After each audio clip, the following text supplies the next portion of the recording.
Hello, everyone, and welcome back to another episode of Racing Bros NASCAR Podcast, episode 29. So, end of regular season.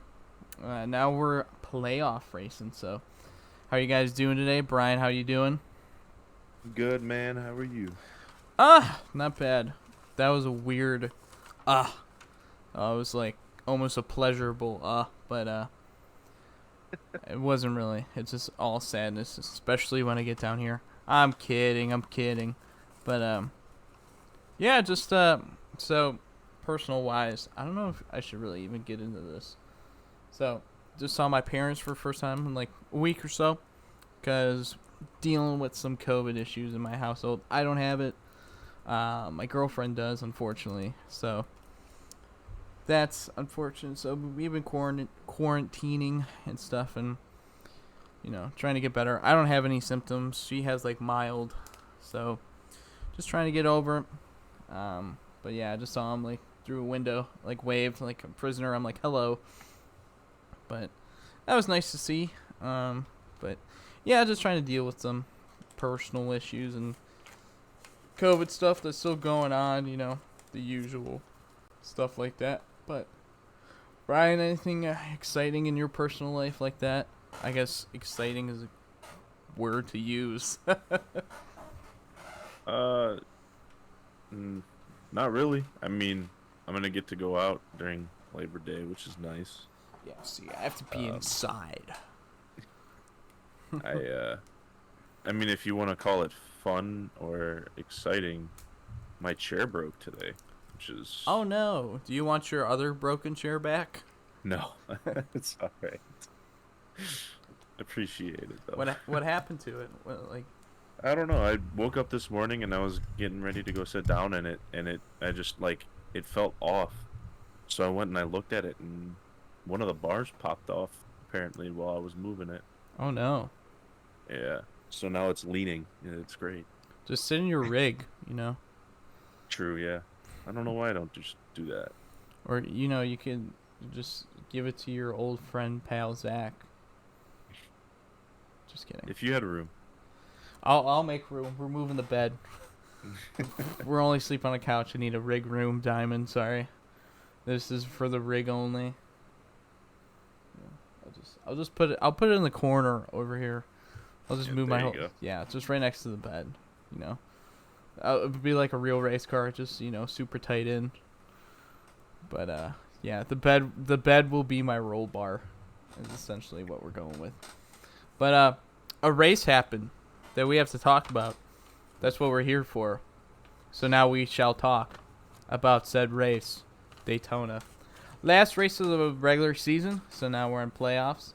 Yeah, we'll get into it. Brian, you want to start us off with some takes you had from the race? Sure thing.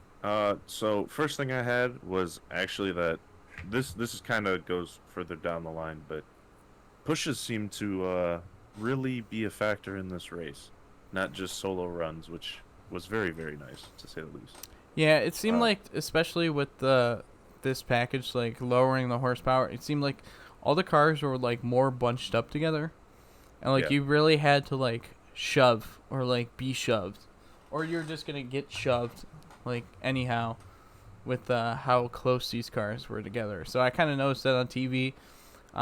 It didn't look any slower, like it aesthetically looked pleasing as well. And it was good racing.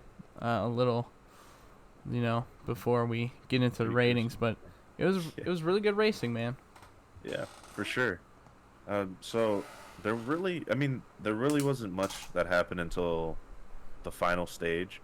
So for the first stage, we were coming to an end of the stage, and a wreck that was caused by a checkup from the top 10 kind of just, everybody exploded from the inside line, and it looked like it was going to be much worse than it actually was, but surprisingly it wasn't. So not a big one for stage 1, but your stage 1 winner was Kyle Busch. Oh, you want to go ahead? It was Chase Elliott won stage 1. Oh yeah, right. Yeah, my bad. I put the wrong notes in. You all good? My bad. Yes, Chase Elliott was the winner of stage 1. My fault. So okay, yeah. Stage 2 winner was Joey Logano. I didn't catch anything from stage 2. I don't know Uh, if you did. McDowell blew his engine, so it's kind of funny how he wins the Daytona 500 and then literally finishes last in the next race. And then we had the 10 and 48 caution with that big. I don't know if you meant it for stage 2, but it was like a huge stack up on the inside line, and Amarola just kind of got in the back of it, and then Alex Bowman hit him. Not a lot of damage on those cars, but that was stage 2. And then the Joey Logano won stage 2. And then I just want to make a side note with this, like, the heart rate monitor is pretty cool to see, I think, because I was watching Xfinity and the Cup race, and they had, like, the heart rate for Justin Allgaier in the Xfinity series, and his heartbeat was, like, 190 beats per minute, like, fucking going crazy. And then Denny Hamlin's, like, 3 right in the middle, and his is, like, 85. I'm like, how? Like, literally how? I think Denny was kind of like stone cold for that most of the race, at least. Yeah, like, he's like, the highest his ever went was like 110 or something, and I'm like, mine's like 80, like, resting. Like, Jesus Christ, he's just like oh yeah, 100, 190 in the middle, do, totally fine, all good. But yeah, now let's move to the final stage. Of the regular season. Very true. So we saw a bunch of cars running. We had some strategy. So all the Fords pitted on like lap 123, and then it was basically the Chevy and Toyota pack, and then the Ford pack was, running towards the end. So they didn't have to pit any more times because fuel runs like 40 laps. So they were good till the end, so they pitted early. I was surprised they actually didn't make up time. I guess the bigger the pack, the more time you're going to make, because the Toyota and Chevy pack, I mean, they're side by side and they're still making up time on the Ford pack, so I kind of thought that was interesting, because usually you would think, single file, the Ford pack would be catching the Chevy and Toyota pack, but they really didn't. They just, like, pitted early. And then we had such a meme caution, like, I can't even explain it. Like, literally, all the Rick Ware car shit boxes died, like, in one wreck. And I just can't believe it. Like, we just had a shit box caution just gift wrapped to us. Rick Ware came from the gods and was like, I am going to make all my shit boxes disappear in one crash. And he did. Like, I don't even know. I think Garrett Smithley got loose or something and kind of caused that. But it was kind of funny to see all the Rick Ware cars literally crash in one wreck. But let's set up a restart, and then we had another wreck involving Stenhouse. I kind of don't put blame on that one for him. I did at the beginning, but that one, it was kind of like a checkup, and it looked like, I think Denny was behind Stenhouse, and he was kind of just shoving him into Truex. So nowhere to go, and the Truex got all squirrely. Took out Byron. I think Landon Castle in the 96 was also taken out. And then Suarez, Chase Briscoe, and Tyler Reddick, one of our playoff drivers, was involved in it. So that made kind of like the last restarts interesting, because we're like, can Tyler Reddick make it? There's also a red flag after that. And then we're wondering, can Tyler Reddick make it? Because, he was smoking the whole way. I'm like, is his motor going to blow? Like, is he going to even make laps? Because he was smoking that entire time trying to get up to speed and stuff. So I thought his radiator's done or whatever. But then we had another restart, and it was Joey Logano got a flat tire. And I'm surprised he did not crash anyone, to be honest. So he got out the way, and then De Benedetto had a run coming to Chase, and he moved down low, and then he moved up high. I think he even moved higher, and Chase just, like, blocked him into the wall. Like, it was kind of a stupid block on Chase's. part, but I mean, I can see where he's coming from. He has to block with these cars, but it's also going to 4 laps to go. So I don't know why you'd aggressively block like that with like 4 laps to go. And if you're De Benedetto, I mean, you got to make that run. You have to go for it. Literally, his career is on the line in this race. Like, he has to go for it. So I don't blame any on De Benedetto. And then him, Denny Hamlin, and Chase all go on the wall. De Benedetto gets wrecked, and it causes this huge big one coming into the tri-oval. A lot of cars involved. A lot of smashed up race cars. And then we had a final restart where actually Chris Buescher was leading. So we could add a big playoff, change of playoff drivers right there. Playoff implications. But last lap, huge crash on the back. Looked like Kurt Busch was trying to push Suarez underneath Harvick, and he was just on his right rear. Kind of hooked him into Harvick. Caused a big one on the last lap. Austin Dillon got involved, so he did not make the playoffs. Tyler Reddick was the last one in, and Ryan Blaney actually snuck. Well, he was leading, and he got through to the lead, and he actually won back-to-back races. So Ryan Blaney won. Tyler Reddick is in the playoffs. Austin Dillon's first one out. Also, I want to say something about that last wreck. If you've seen, Kevin Harvick actually turned all the way around, and his backside was facing how the cars go on the track. Like, his backside was facing like how the nose would go. And I should have just said backwards. I don't know why I made it so complicated. It was just facing backwards, and his car did not lift off once off the track. I really thought that was going to be a blowover kind of flip that we're used to when these kind of crashes happen, when the spoiler of the car is facing towards the wind, but it didn't at all. So we got to give NASCAR some props on that. I guess this was a good change. Keeping the cars on the ground is kind of what they did, and it did not affect the racing at all. I mean, they're going a bit slower, like 190, but on TV it looked about the same. I didn't really notice anything. I just noticed the cars were kind of closer together, and the leader couldn't really get out. Like, if they got out, oh, you're kind of screwed there, because they'll just blow past you. But yeah, I mean, it was a good race all in all, fantastic race. So with our rankings, we put exceptional races at over 90, and I thought that was an exceptional race. Like, I thought it would honestly be more of a crash fest. It kind of turned into one at the end, but that's kind of how it goes with how we restart with these and aggressive moves and people trying to get in the playoffs and, all that stuff. So you got to kind of expect it, with 10 laps to go, there's going to be crashes here, especially at a plate track. I thought there would be a lot more. I thought there would be a lot more aggressive moves. But people were kind of, really doing a good, some good saves there.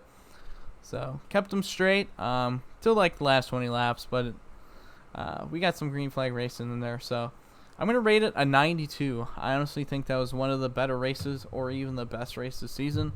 The first 140 laps, we were pretty much green. And then kind of kicked off with 20 laps to go. Good restarts, chaos, who's in, who's out. Oh my God, crazy blocks, crazy runs, It was exciting at the end, so we got 140 laps of, good, hard racing. And, we didn't even really have a train. Like, they did not choo-choo train that much. I think they did a couple times. Basically, a train is when they go single file on the top side. They didn't really do that a lot. They were just trying to race for every position.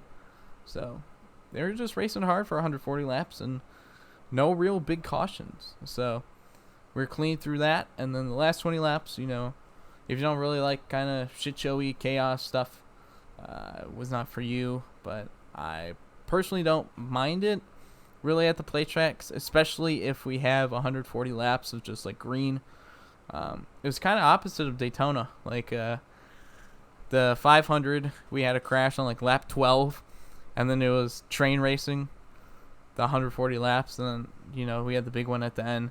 This time we had clean racing, and then chaos ensued. So Give that a 92 out of 100. I really liked it, enjoyed it. Some strategy, some trying to wreck avoidance, some crazy crashes, some blocks, some some moves. It was pretty fun to watch. I pretty much just about agree with you. I mean, I'm gonna be honest. I gave it a 95 because if I had to put it in my own words, not only was the race exciting, but the drivers had time to make moves, and the runs were cut. I mean, it wasn't just, we had two people side by side the entire time trying to get runs on each other. It was push racing. Mm-hmm. And I personally love push racing. I don't know if anybody else does, that maybe that's just not a thing. But honestly, it just like, I think that this weekend worked perfectly. Everything meshed together well. It's pretty much exactly what you would hope Daytona would be. Mm-hmm. And I think it, I mean, I think it deserved a really high score. It was really fun to watch. And I'm sure it was probably even more fun to be there. Which, that's one thing we definitely got to do. Oh my god. See, again, I probably said I said this a couple times, but I've been to Daytona just like exploring the track. I haven't been in a race there, so definitely got to go out looking like maybe next year, hopefully. But yeah, just the environment and stuff. I would love to be there. But yeah, I mean, it's a good race. What you're kind of explaining was like pack racing, is instead of like push. And like, I don't want to get the hardcore NASCAR fans kind of triggered. They're like, it's not push, it's pack. So it was more or less pack racing. But yeah, it was just fun altogether. Like, really I'm just happy it wasn't 90-50 or 90-10 to like a pack race 10% and then 90% of runs, because that in my opinion wouldn't have been fun. Yeah, I mean, they still got crazy runs, so you had to throw blocks and stuff, but it's kind of less. I guess it was a little bit more manageable with the slower speeds, but and then people are probably gonna say, well, how'd you guys like this race but didn't like the Indy road course? Like, the Indy road course was a shit show. That's totally different. I don't even want to get into that again, but yeah, there's a difference between getting crashed by the course than getting crashed by other cars. I would think personally. Yeah, and then also with these plate races, I mean, they're gonna wreck, Yeah.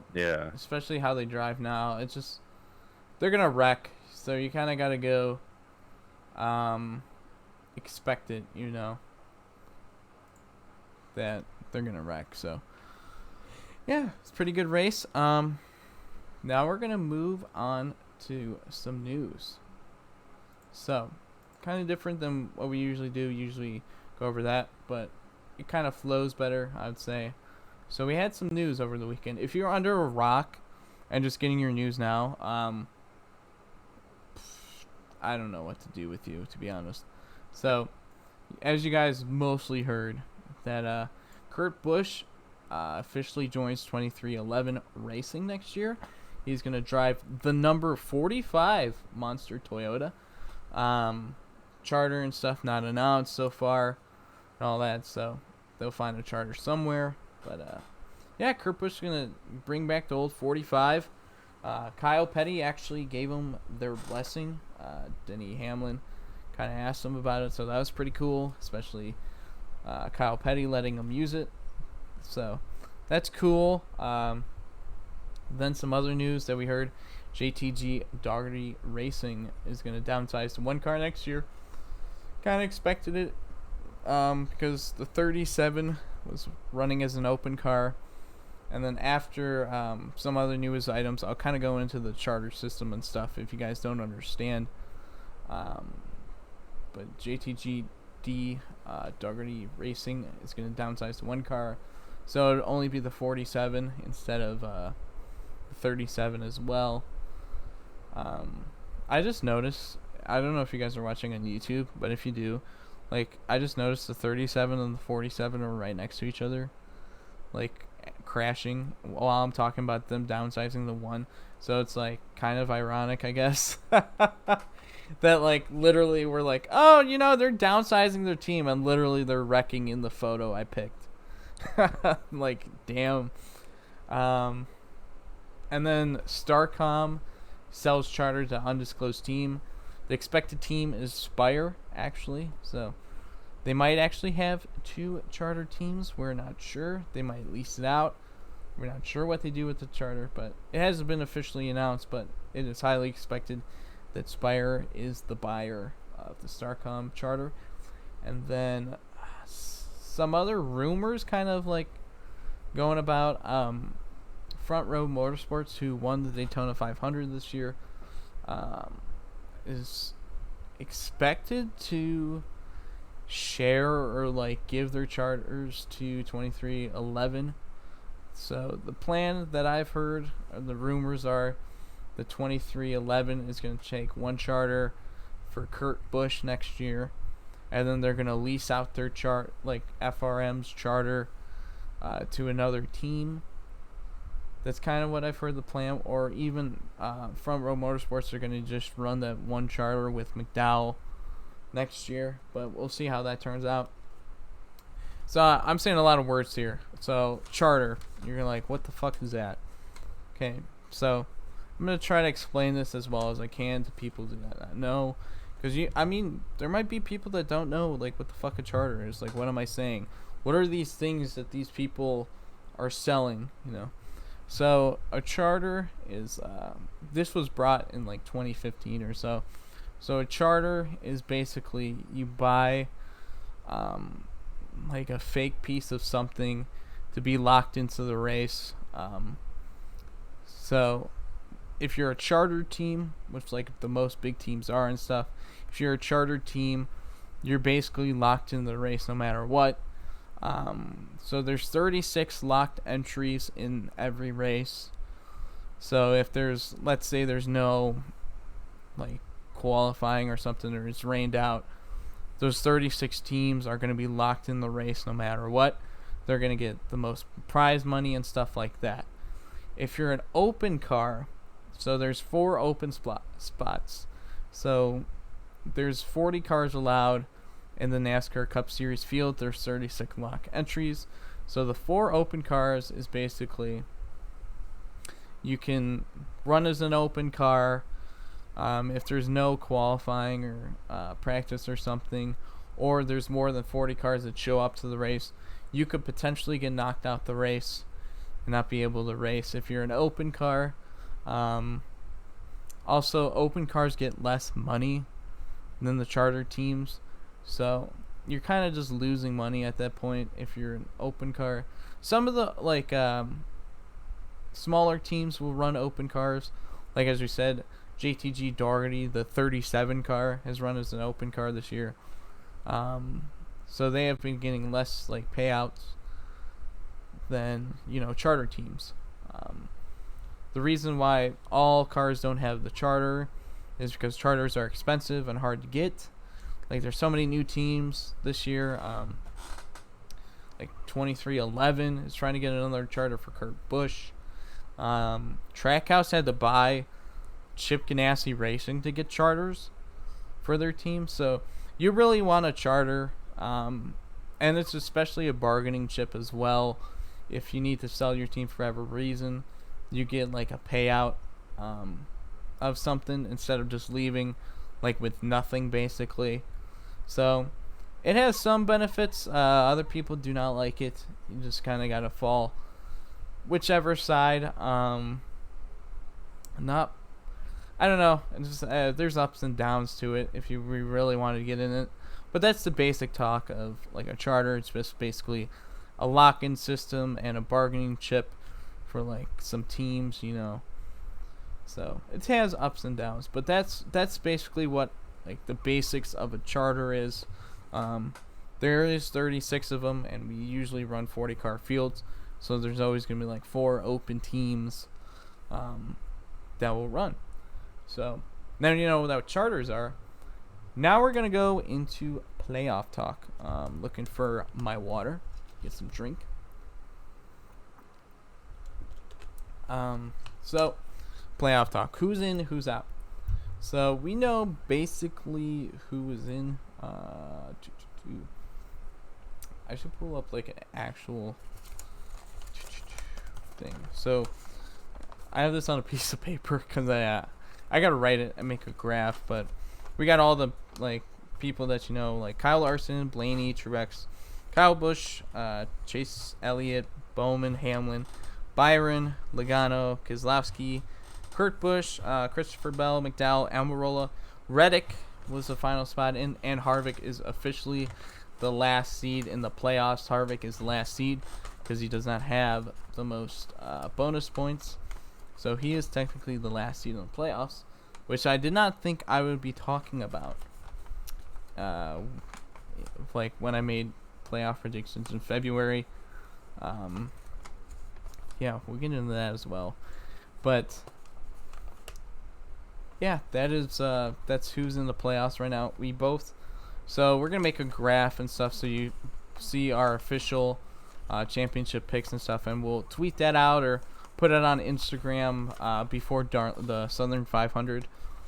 We both have our picks, but we're gonna say our first four that are gonna be out to make it like easier to like understand. Because if we said all our picks just like talking, you guys would be like, the fuck, like.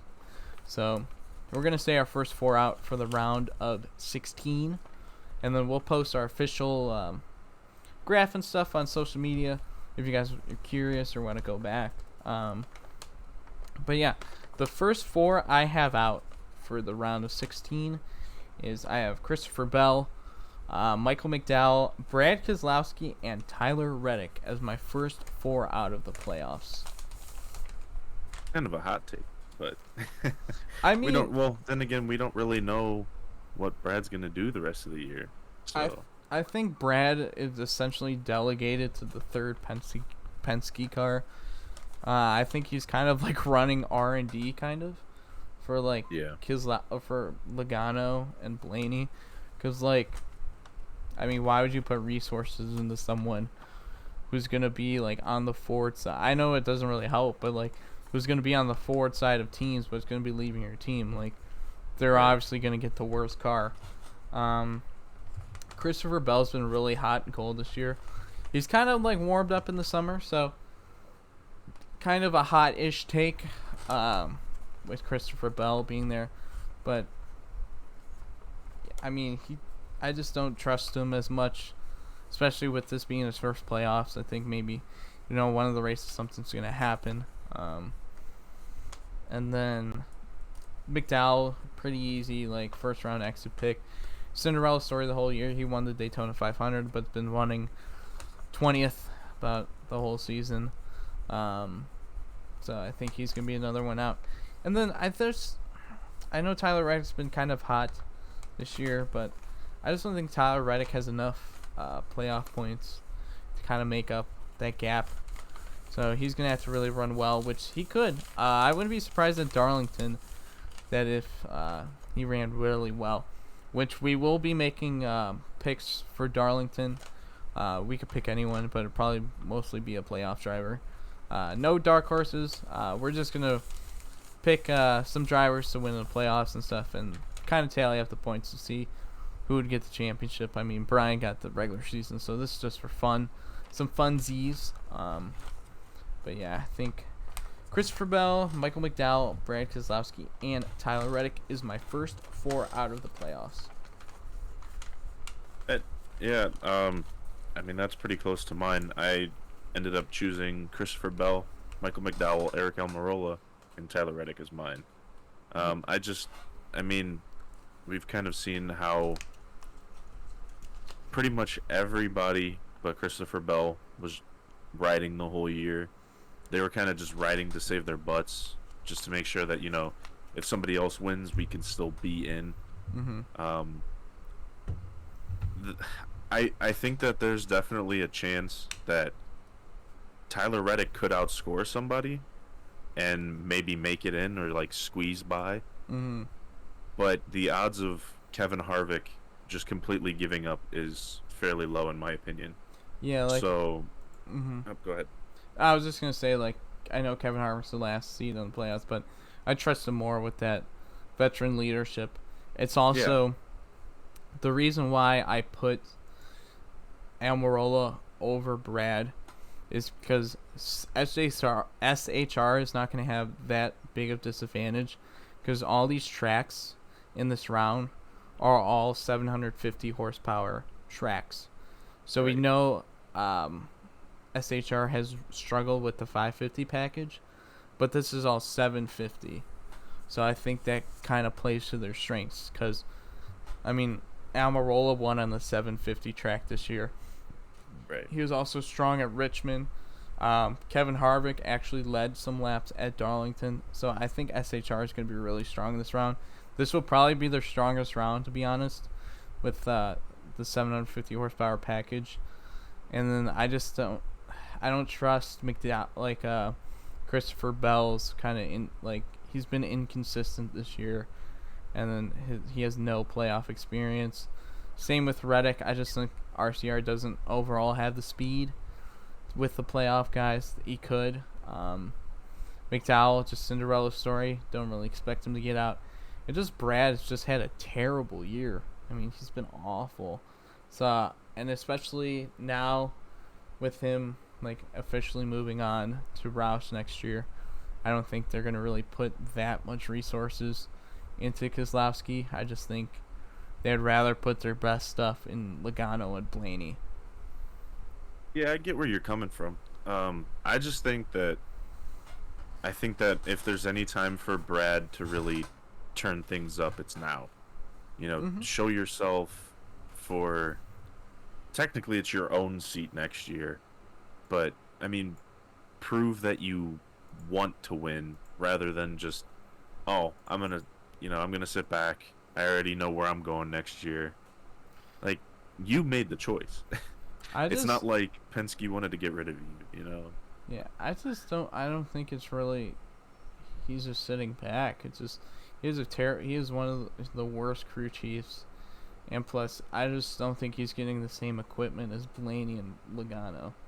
Which is understandable. Why would you want to hinder somebody who's not going to be with you when you can focus on the two who are going to be with you and are both running strong? Right. But my reasoning behind Eric Almirola, surprisingly, is actually it seems like when he's not on, he's wrecked.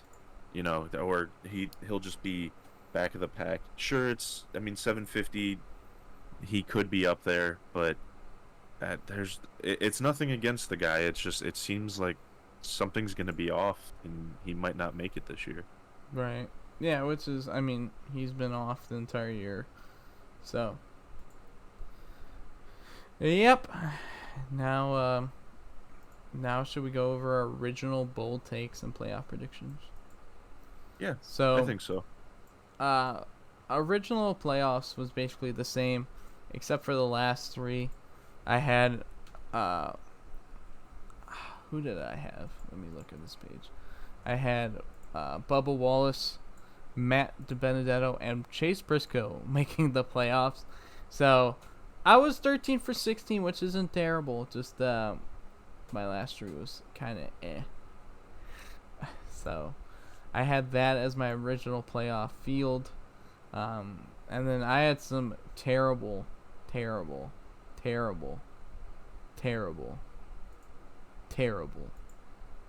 bold predictions.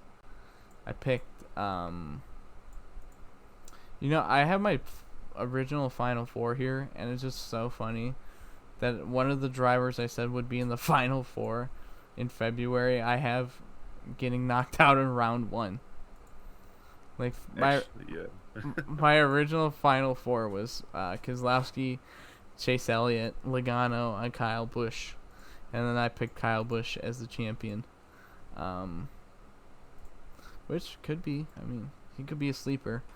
But my bold predictions in February, I had 23-11 winning the Clash. Nowhere near close. Trackhouse top 20 in points. They were actually top 20 for a lot of the season, but those road courses really killed them, so now they're 25th. Beats both the 3 and 8 in points. yeah, I got that one wrong. Austin Dillon and Tyler Reddick had really good seasons. So, got that one wrong a little bit. Then I had Larson wins once in the playoffs, not regular season. Yeah, I should take a pie to the face in that one. Because I had him only winning once, but in the playoffs. Yeah, he already has 5 wins this year. Technically 6 because he won the All-Star race. So, yeah, good job, Zach, picking that one. Then I had Eric Jones is going to beat Christopher Bell in points. Also, another trash take. That was nowhere near close. And then, last one I actually got right. Cindric or Allmendinger wins on a road course race. So, AJ won the Indy road course. So, I went 1 for 5 on my bold takes. And the 5th one wasn't even that bold, really. I mean, I picked the road course ringer to win on a fucking road course. So, I mean, how bold was that? But, yeah, that was my trash bold takes and bold playoff predictions in February. Mine weren't really that much better, to be honest with you. I had Bubba Wallace winning twice. I had him winning 2 races with a new team. I had Denny Hamlin leading into the playoffs. Oh, that was... you were almost. Yeah, almost there. Almost. He almost won the regular season championship. That one wasn't really that hot of a take. It was just... That was like a really... I hope it's going to happen prediction. That wasn't an oniony take. Yeah, that wasn't very oniony. Oh my god. Fucking throwback to February. I had... this one hurts a little bit. I had that Kevin Harvick was going to dominate 3 races. He didn't win a single race this year. Yeah. He didn't do very well nearing the end of the season. He did really well at the beginning of the season. I think he did fine. Yeah, he did fine for sure, but just I expected him to do so much better. Yeah, just not a Kevin Harvick kind of season we were kind of looking for. So yeah, and then I'm just gonna come out and say it.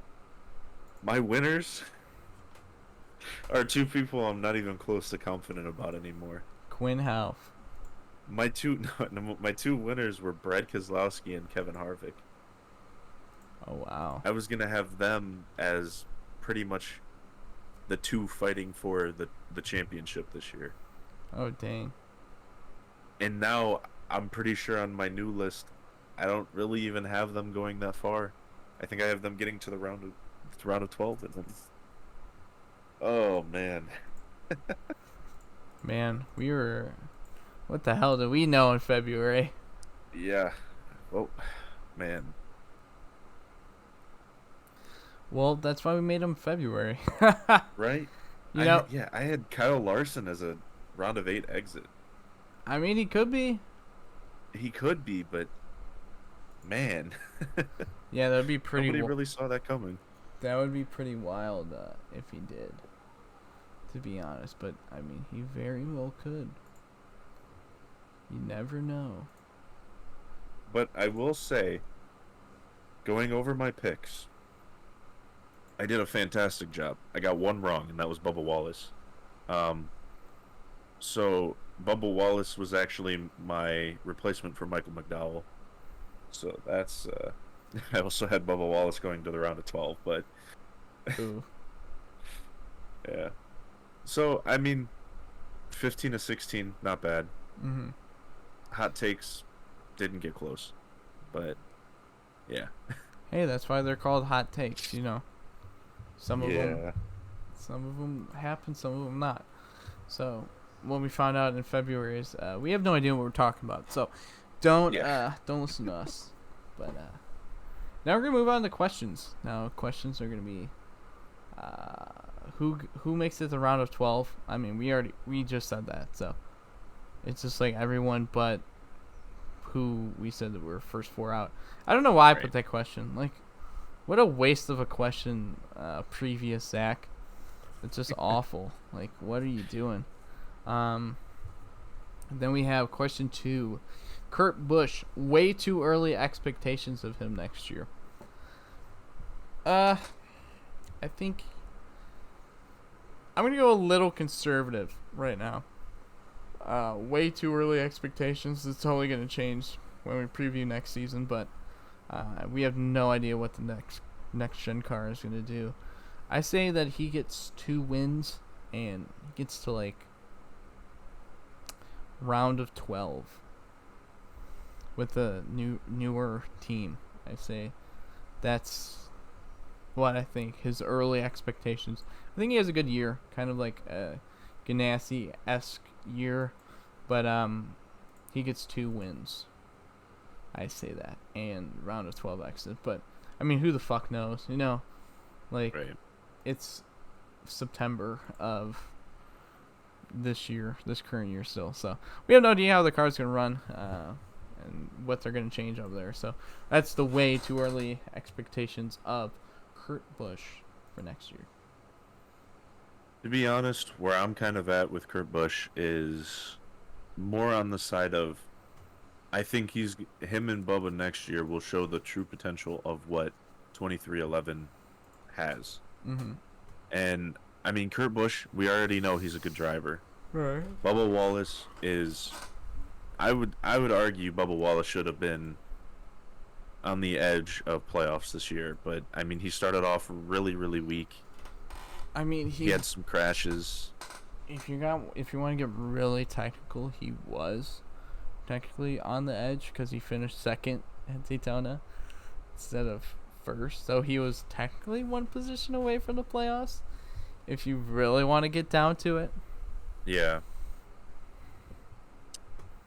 But I mean, well, before then I don't know. Yeah, I know what you mean. Just, yeah, I think that he had an off year is what I'm gonna go for. We probably put way too big of expectations on that team. Yeah, new team, brand new car. You never know what's gonna happen. Right. So honestly, my expectations for Kurt Busch next year, I think round of 12 is probably. I think that's probably about like smack dab where I'd put him right now. Mm-hmm. I don't think that that's a bad pick at all. Yeah, it's just way too early even. So we'll see. Right. We don't even know how next gen really runs yet. Right. So we'll see all about that and make actual picks in February. Oh, sorry about the yawn, but now we're gonna preview Darlington. So we are actually racing with the 750 package. It's gonna be Southern 500. It's gonna be fun. It's gonna be one groove racetrack. They actually repaved 1 and 2 where the bumps were kind of getting bad. So it's kind of actually a new-ish surface in that spot. So it might race a little differently. And then Truex won earlier this year. So I'm going to say that my pick for this week, kind of a bold pick. I'm going to say Denny Hamlin goes out, gets his first win. Always good at Darlington. I say he gets his first win this year at Darlington, opens up the playoffs immediately into the next round. I say Denny Hamlin locks himself in this week. I don't think that's a bad pick. That was my initial pick until I changed it. And I'm actually going with the other guy, or at least one of 2 other guys, who made it into the playoffs with no points. And I went with Kevin Harvick. I expect him to come out and either completely show what he's got for the playoffs, or maybe he bends it. I can't wait till we choose this. And then it's just going to be Kyle Larson dominates the entire race. Yeah, it's going to end up being Kyle Larson dominating the rest of the playoffs. And then, like Hamlin squeaks out a 7th and then like Harvick's like 12. Yeah. Like we're gonna be like, wow, look at us. And also, well, we went for bold takes, so. very true. But also, with these these picks, we have like unlimited picks, so we could literally pick Kyle Larson for 10 straight races if we wanted to.